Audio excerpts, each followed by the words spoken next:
There's so many things in life over which you have no control. Even your own body.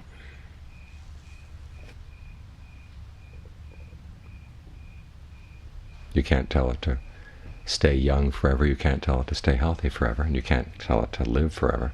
It's just not going to do that. To say nothing of things outside.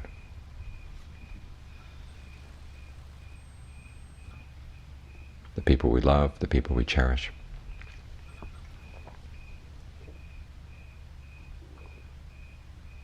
They can suddenly go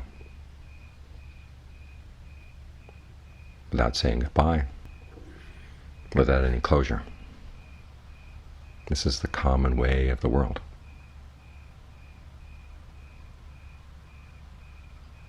Even our own minds, there's lots of stuff that keeps popping up in the mind. It comes from past actions, and you can't go back and undo your past actions.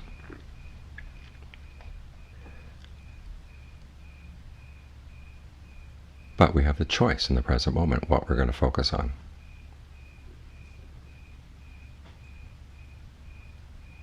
And in the focusing, we make things grow. So the question is, what are you going to make grow in your mind? You could spend your time obsessing about the things that you can't control. But what does that foster? What does that make grow? It makes grow frustration, disappointment. And do you really want to foster those things in your mind? When you have the choice, you could foster things that are actually useful. There is this element of choice in the present moment. And as we meditate, this is what we're focusing on. The element of choice lies in this intention. What are you going to focus on to make grow? You can make mindfulness grow. You can make concentration, discernment, all kinds of good qualities grow. It's up to you. So the meditation is devoted to gaining practice in focusing on the right things. Right now, here in this body and mind, you do have the potential for developing concentration and mindfulness. You've got the breath coming in and out. You've got the mind that thinks and is aware.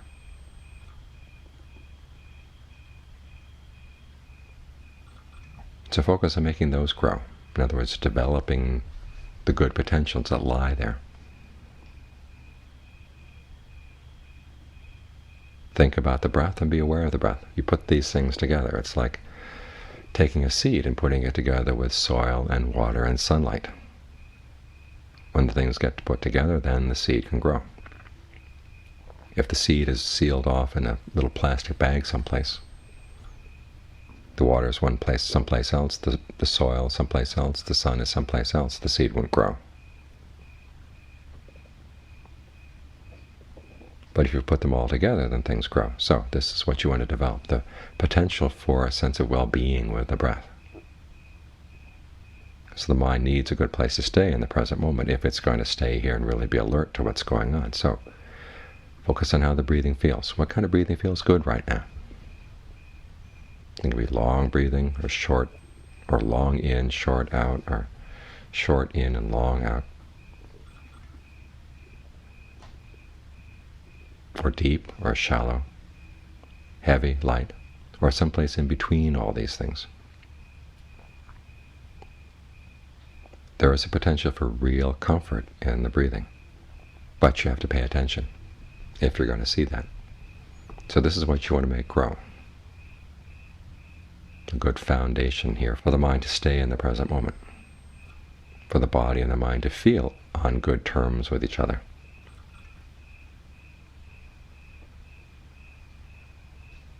And think of the breathing as a whole body process. Which parts of the body do you tend to tense up when you breathe in?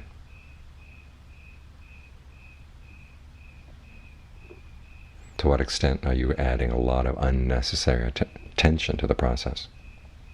If you notice any tension in the body, think of it dissolving away with the out-breath. And then when a new in-breath comes in, you don't have to tense up again.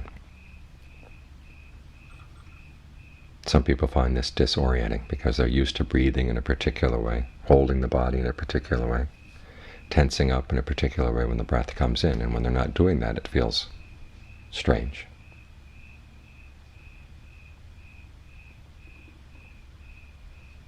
But explore that possibility for a while.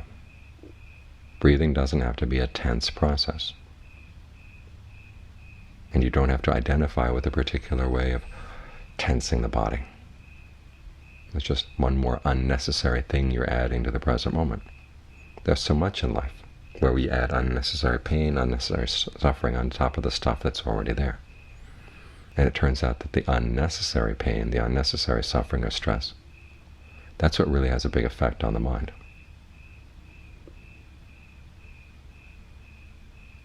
We latch onto these things, and when we latch onto them, we trap ourselves. This is why the Buddha has the image of fire so predominant in his teachings, because there was a belief in his day that fire burns because it latches onto its fuel, and then when it latches onto its fuel, it's trapped.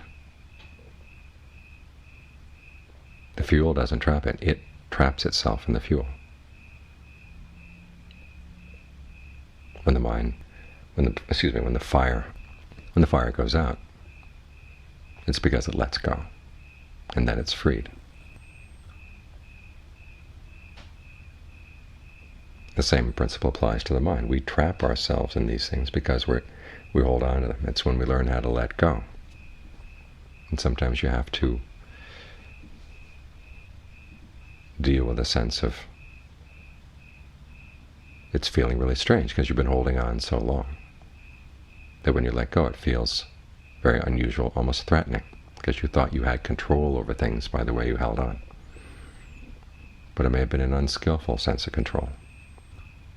It's when you learn how to let go and keep letting go, that's when you begin to free the mind from a lot of the unnecessary suffering it causes for itself. The Buddha gives the analogy of a person being shot with an arrow. The simple fact of having a body, the fact that it's going to grow ill, it's going to get old, it's going to die, and just the simple pains of having a body. The Buddha says that's like being shot with one arrow. But then on top of that, we get all worked up around it. That's a second arrow. Whether you might want to say it's not just a second arrow, it's a whole slew of arrows that you shoot yourself with over and over and over again. It's the second and third and fourth and fifth arrow. Those are the ones that really hurt. Many times we shoot ourselves with those arrows because we're trying to control a situation in a really unskillful way. So, notice where you're adding unnecessary stress, where you are fostering and creating the conditions where unnecessary stress and suffering will grow. And then notice how you don't have to do that. A simple place to watch this is with the breath. The way you tense up around the breath. Your idea of what you have to do in order to make the breath come in. Actually, you don't have to do anything at all. The breath is going to come in and out on its own. If you had to do the breathing all the time, as soon as you forgot about the breath and were thinking about something else, you'd die. But it doesn't happen that way. The breath just goes on automatic pilot, and you're free to think of other things. And yet when you're sitting here focusing on the breath, you feel that you've got to do the controlling.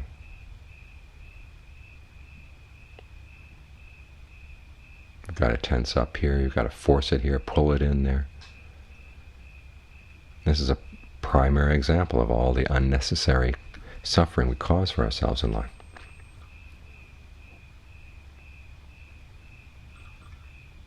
When you try to control things in an unskillful way. So try to drop that sense of control.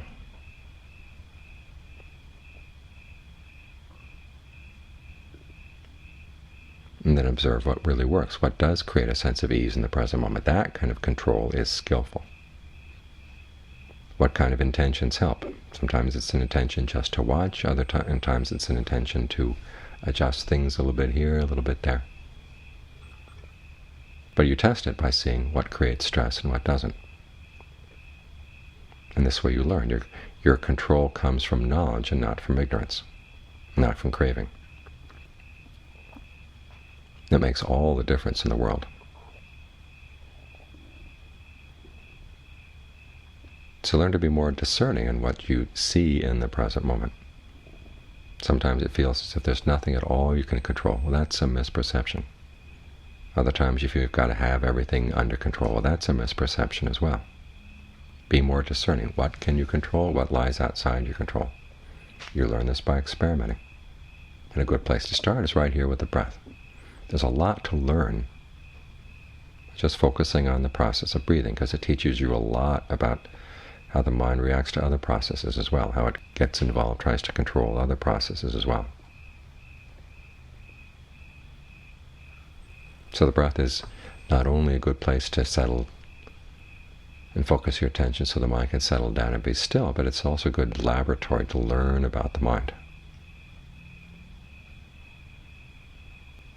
As you learn what kind of intentions are helpful, what kind of intentions are not, what kind of intentions lead to your trapping yourself in a particular state of mind, and what kind of intentions help free you. This is the place to learn.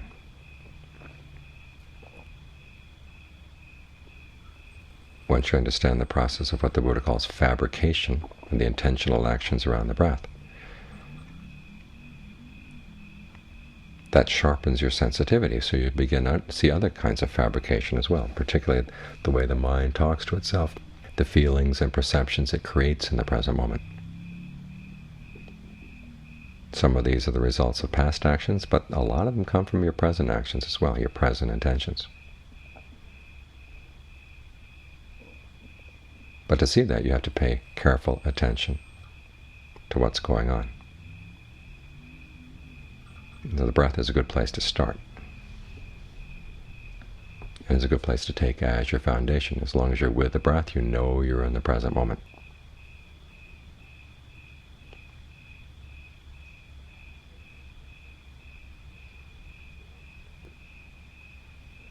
The longer you stay here, the more you get familiar with the present moment. Then you begin to see what are the possibilities here. In one of these discourses, the Buddha says there's the potential for rapture here in the present moment. Just the sensations in the body, if you allow them to be for a while without your interfering with them too much.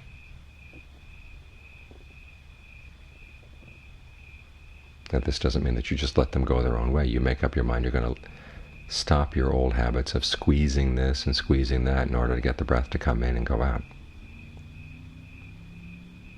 If you can maintain that intention long enough, the body develops a sense of fullness.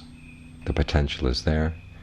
You've got to figure out exactly how to relate to the breath in such a way that you can allow those potentials to grow. That makes it even easier to stay in the present moment, because if you feel full and nourished here, the mind isn't hungry. It's not going to go running out looking for scraps,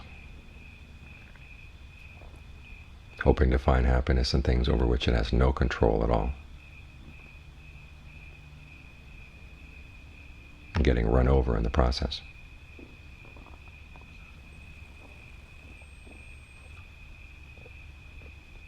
So spend some time familiarizing yourself with what you've got right here. There are lots of good potentials, there are lots of stressful potentials here. So through trial and error, learn which is which.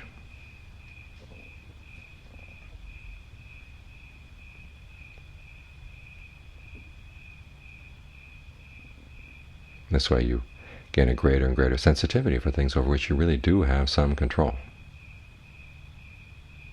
because you're looking in the right place.